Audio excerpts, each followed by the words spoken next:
मित्रों नमस्कार।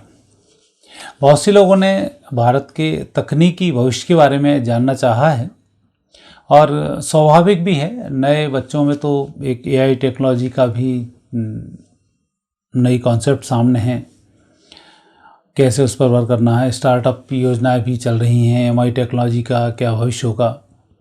और विशेष रूप से जिस तरह से युद्ध के बादल पूरी दुनिया पर मंडरा रहे हैं, नए नए वेपन्सों का इसमें इस्तेमाल किया जा रहा है, इसमें भारत की क्या तैयारियां हैं, भारत कहां पर खड़ा हुआ है, इसको लेकर लोग बहुत चिंतित हैं।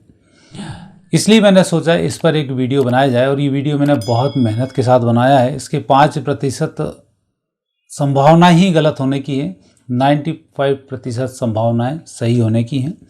3-4 दिन की पूरी मेहनत पर ये मैंने इसको तैयार किया है कि भारत का इलेक्ट्रॉनिक्स में भविष्य क्या होगा। तो उसके कुछ क्लूज़ तो मैं आपको देता हूँ कि एआई टेक्नोलॉजी दुनिया भर में जिस तरह से चल रही है, जिस तरह से धूम मचा रही है, चीन वहाँ अपने झंडे गाड़ना चाहता है। चीन को ठंडा करने के लिए अमेरिका लगा हुआ है और बाकी के देश धीमे धीमे इसमें लग रहे हैं और भारत भी इसमें शामिल है। तो पहली बात तो आपको मैं यह बता दूंगा कि नंबर 1 भारत पूरी दुनिया में एआई टेक्नोलॉजी के माध्यम से होने वाला है और मुकेश अंबानी जी इसमें बहुत अच्छी भूमिका निभाने वाले हैं। अडानी जी का भी इसमें कई जगह और जो तकनीकी विकास है उसमें योगदान रहेगा। विपक्ष चाहे चिल्लाता रहे, अंबानी अंडानी और कुछ इनको जो बकवास कर रहे हैं वो करते रहें, गंगा में डुबकी लगाने से गरीबी दूर नहीं होगी, मूर्खतापूर्ण बातें करते रहेंगे और जनता को बलकलाते रहेंगे। इसके विपरीत भारत पूरी दुनिया का सिरमौर बनने वाला है, ये स्थिति बनती है। और इसी के कुछ तथ्य आप आगे इस वीडियो में देखेंगे।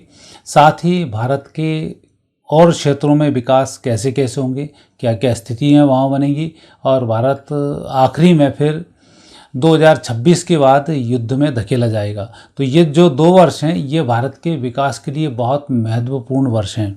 तो मैं भी आपको थोड़ी सी चेतावनी उन लोगों को देना चाहता हूं जो टेक्नोलॉजी के क्षेत्रों में जुड़े हुए हैं।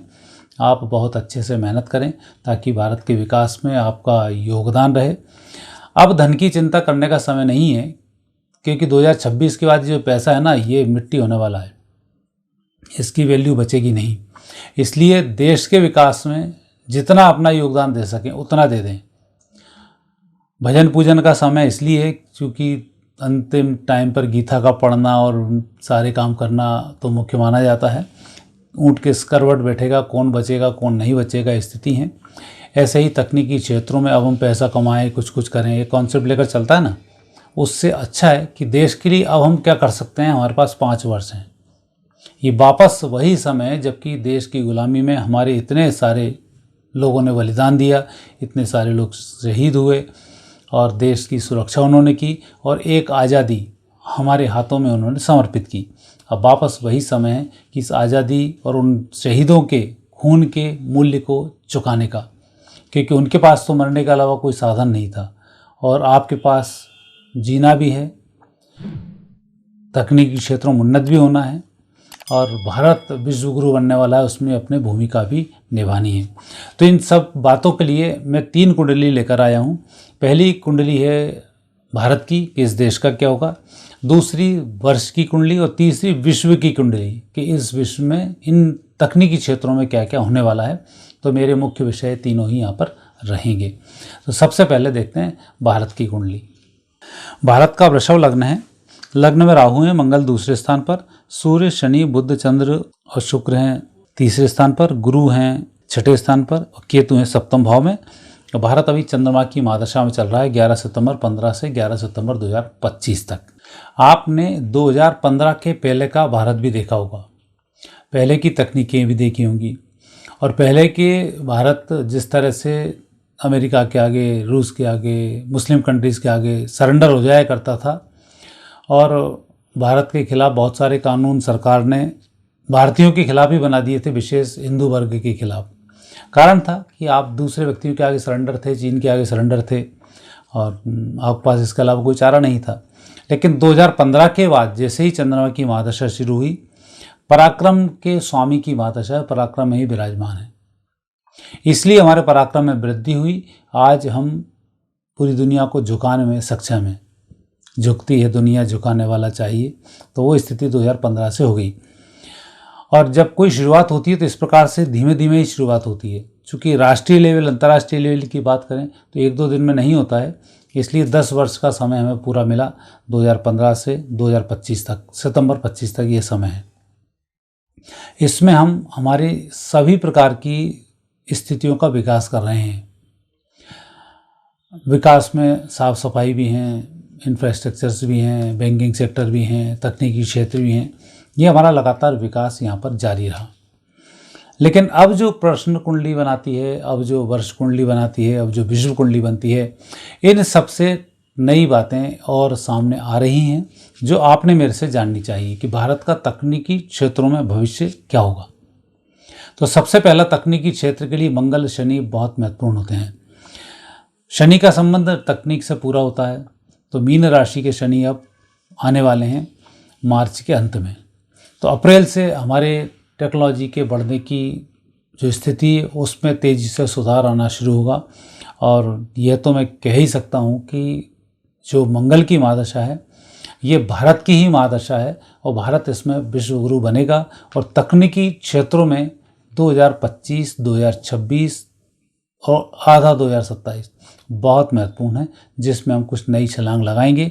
और इस समय में जो कुंडली हमारे साथ मिलती है वो मुकेश अंबानी जी, अडानी जी और 12-13 उद्योगपति और हैं, उनकी कुंडली यहाँ पर मैच करती हैं कि उस समय में ये सब अपनी अपनी बड़ी बड़ी भूमिकाएं निभाने में ये सफल होने वाले हैं। तो ये तो है देश की कुंडली। अब दूसरी, इस वर्ष की कुंडली की हम चर्चा करते हैं।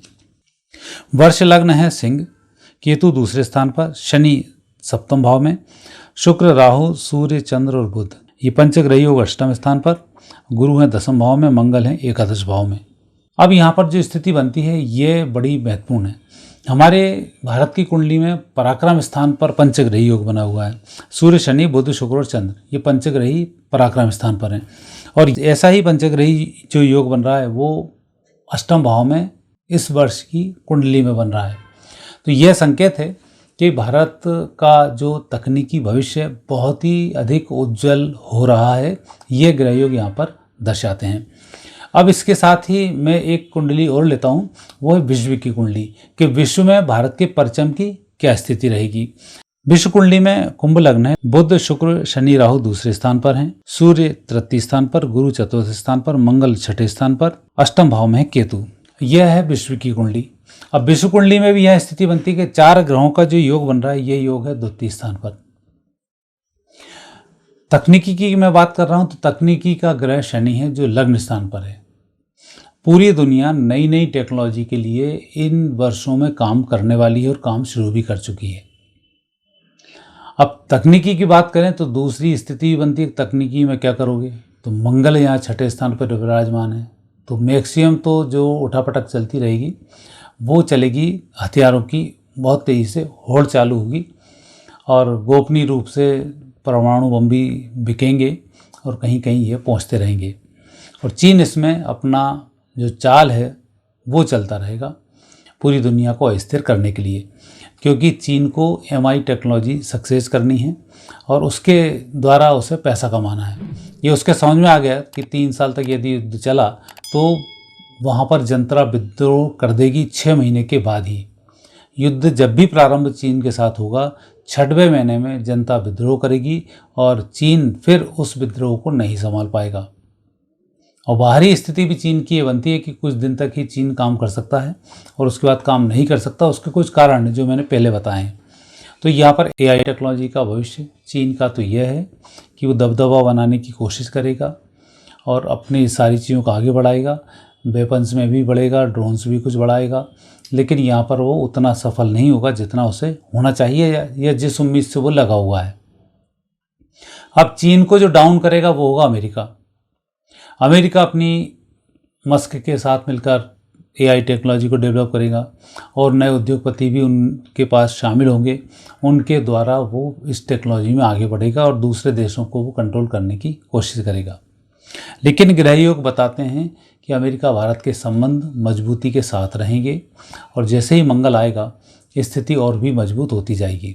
और दूसरी स्थिति ये बनती है कि अमेरिका कुछ समय के बाद विश्व युद्ध में, अभी तक तो मानसिक रूप से उलझा हुआ था, अब वो खुद भी उलझने की स्थिति में आ जाएगा, तो वहाँ उतना लाभ वो नहीं कमा पाएगा जितना होना चाहिए। और इसी संदर्भ में यदि हम भारत को देखते हैं तो भारत का जो भविष्य है वो AI टेक्नोलॉजी में बहुत तेज़ी से आगे बढ़ने वाला है, ये स्थिति यहाँ पर बनती हुई दिखाई देती है। अब मैं आपसे कुछ सिलसिलेवार इसकी चर्चा करूँगा कि भारत किन किन क्षेत्रों में आगे बढ़ेगा। और ये 2-3 वर्ष का ही समय जिसमें आप खुद देखेंगे कि भारत इतनी तेज़ी से तरक्की कर रहा है। विपक्ष तो चिल्लाता रहेगा टैक्स लगा दिया, टैक्स लगा दिया, उसे तो भारत को गुलाम बनवाना है। और आने वाले समय में देश को पैसे की आवश्यकता होने वाली है और पड़ ही रही है। तो देश में पैसे की आवश्यकता रहे, धन से संपन्न रहे, इसके लिए ऐसी बातों में, मूर्खता वाली में आकर उत्तेजित नहीं होना है। कर तो खैर आप कुछ भी नहीं सकते, हो ही वही जो राम रचि रखा, राम ने रच रखा है। भारत को विश्वगुरु बनाना है, 2032 में भारत विश्वगुरु बनेगा। अब कौन कौन राम के साथ है और कौन रावण के साथ है ये आप देख लें, वो स्थिति आपकी बन रही है। तो तकनीकी क्षेत्रों में जो भारत विकास करने वाला है, यदि हम बात करें सुरक्षा में, सबसे पहले आर्मी की, आर्मी के क्षेत्र में भारत अपने आप में पूरी दुनिया में सबसे मजबूत स्थिति में है। यहाँ तो टैंकों की, आर्टिलरीज की, इनकी कुछ कुछ आवश्यकताएं होती हैं। इन आवश्यकताओं के लिए भारत सक्षम भी है और उतनी वो तैयारी कर चुका है जितनी कि उसे युद्धों में आवश्यकता होती रहती है। तो प्रथम तो आर्मी के क्षेत्र में भारत दुनिया में सबसे मजबूत स्थिति में अभी बना हुआ है। उसका कारण है कि भारत का मंगल जो दूसरे स्थान पर बैठा हुआ है, यह सभी प्रकार से सुरक्षित करवाता है। तो आर्मी के क्षेत्रों में तो ये स्थिति बनती है। अब हम दूसरा लेते हैं वायु के क्षेत्रों में। वायु के क्षेत्रों में हवाई जहाज होते हैं, हेलीकॉप्टर्स होते हैं, ड्रोन होते हैं, इन सब की इसमें बड़ी भूमिका होती है। तो ड्रोन टेक्नोलॉजी पर भारत ने काम शुरू कर दिया है 2019 से, लेकिन अब भारत दुनिया के सबसे अच्छे ड्रोन बनाने की स्थिति में आ जाएगा सितंबर 2025 के बाद। भारत में जो ड्रोन बनेंगे दुनिया के सर्वश्रेष्ठ ड्रोन होंगे और इनकी खरीदारी भी विदेशी लोग बहुत करेंगे। अर्थात हथियारों को बेचने की होड़ में भारत भी अब शामिल होगा बहुत तेज़ी के साथ। वैसे तो शुरू हो चुका है, लेकिन सितंबर 25 के बाद और तेज़ी से इस तकनीक का विकास होगा और इसमें पूरे लाभ भारत को मिलने शुरू होंगे। तीसरा हम देखते हैं जल सेना के रूप में। जल सेना में टॉर्पीडो और साथ ही युद्धपोत, पनडुब्बी, माइन, इनका भी एक बड़ा उपयोग होता है। और इस क्षेत्र में भारत फिर नई उड़ान भरने को तैयार है। चीन की जो जल सेना है, चीन की जो टेक्नोलॉजी है वो सबसे अच्छी मानी जाती है, लेकिन भारत भी वहाँ कम नहीं है। लेकिन उन क्षेत्रों में भारत की चंद्रमा ने बहुत मदद की। तो भारत ने वो सारी टेक्नोलॉजी इस चंद्र के समय में 2015 से 25 में एकत्रित की हुई हैं, जिसकी दम पर भारत इन क्षेत्रों में आगे बढ़ने को तैयार है। लेकिन धन की कुछ कमी, समय की कमी के कारण उतनी स्थिति तेज़ी से नहीं हो पाई। लेकिन सितंबर 25 के बाद यह भारत के लिए बहुत अच्छा समय है जिसमें कि वो तरक्की करेगा। तो एक क्षेत्र तो ये हुए। अब आता है विद्यार्थियों का क्षेत्र, तकनीकी क्षेत्रों में विकास का काम। तो ये सब स्थिति अब बहुत तेज़ी से मजबूत होने वाली है। AI टेक्नोलॉजी में भारत का बहुत बड़ा भविष्य है और भारत इसमें सिरमौर भी बनने वाला है। जिस तरह से एक सदी रही भारत की मोबाइल क्रांति के रूप में, 5G से दुनिया भर में सेवाएं, भले 5G 6G कुछ भी चल रहा हो, लेकिन भारत का सबसे सस्ता इंटरनेट भारत में है। महंगाई की लोग बातें मूर्खतापूर्ण करते रहते हैं, लेकिन यदि अन्य दुनिया के टैरिफ के टेलीफोन, मोबाइल की बात करें तो भारत तो वहाँ बहुत ही जीरो स्थिति में है। उसकी खुशी ना हमारा विपक्ष मनाएगा, ना हमारे बिगने संतोषी लोग मनाएंगे। लेकिन ये देश के लिए गर्व की बात है कि इस टेक्नोलॉजी के क्षेत्र में भारत ने बहुत अच्छी उड़ान भरी और सफलता इसमें प्राप्त की। मुकेश अंबानी जी का इसमें बहुत बड़ा योगदान रहा। वही AI टेक्नोलॉजी में मुकेश अंबानी जी का वापस अब योगदान होने वाला है। इतने कंपटीशन की स्थिति में व्यक्ति कैसे निखर कर सामने आएगा, ये एक देखने वाली बात है। उसे आप स्वयं देखें तो ज़्यादा अच्छा है, कोई बातें ऐसी होती हैं जो भविष्यवाणी के रूप में पहले ओपन नहीं की जाती हैं, अन्यथा उनका असर भी कम हो जाता है। तो यहाँ पर AI टेक्नोलॉजी में भारत MI को क्रॉस करके ऊपर जाएगा। स्टार्टअप योजनाएं भारत की बहुत अच्छी हैं। जो छोटे छोटे व्यापारी हैं ये आगे बढ़ेंगे। अभी आपने पिछले रिकॉर्ड देखे होंगे कि करोड़पतियों की संख्या भारत में बढ़ती जा रही है। इसका स्टार्टअप में बहुत बड़ा योगदान है। मूर्ख लोग तो अडानी और अंबानी में ही लगे हुए हैं कि इनको बढ़ा दिया, इनको बढ़ा दिया, मोदी मोदी मोदी, अडानी मोदी अंबानी, इसमें लगे हुए हैं। लेकिन उसके बीच में कितने अरबपति बढ़ गए इनको यही नहीं पता पड़ा। उन अरबपतियों की बातें नहीं करेंगे। तो ऐसी स्थिति में भारत जो प्रोग्रेस कर रहा है उस तरक्की में आपका भी एक बहुत बड़ा योगदान है। किसी भी प्रकार के भ्रम में पलने के स्थान पर आप भारत में अभी जो परिस्थिति चल रही है इस परिस्थिति से आप तालमेल बैठाएं और जिस तरह से भारत तरक्की कर रहा है उस पर आप आगे बढ़ें। अब तो आप मीडिया का ज़माना है, इंटरनेट पे बहुत सारी चीज़ें पड़ी हुई हैं, हम कैसे तरक्की करें, कैसे क्या करें, ये सब स्थिति आपको सामने आ जाती है। कम पैसे में अच्छे पैसे को कमाना, पूरी दुनिया का बाज़ार भारत के लिए खुला हुआ है। पहले तो भारत का बाज़ार ही भारत के लिए नहीं था, पूरा चीन ने हर चीज़ पर कब्जा किया हुआ था।